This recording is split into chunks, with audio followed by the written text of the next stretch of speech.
bahwa selain di bisnis kamu investment di talent karena Indonesia future-nya masa depan adalah SDM. SDM kita tuh luar biasa. Jadi kita harus investment kalau ada duit, ada orang potensi nih, hire, kasih dia, nanti sistem bagi hasil. Oke. Nah yang terakhir ya baru kita di bidang industri seperti saham.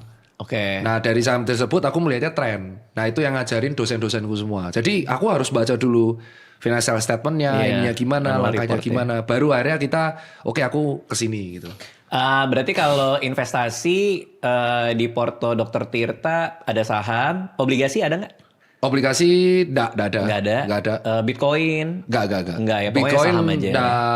Temanku ada, cuman aku kembali low risk kan. Itu kan menurutku aku nggak tenang. Aku nggak mau kalau ada investment aku kepikiran karena I see. hidupku sudah pressure kan. Iya. Liverpool juga pressure kan. Iya. Jadi kalau investmentku pressure, gila nanti aku. Deposito ada? Deposito? Deposito ada jelas, itu kewajiban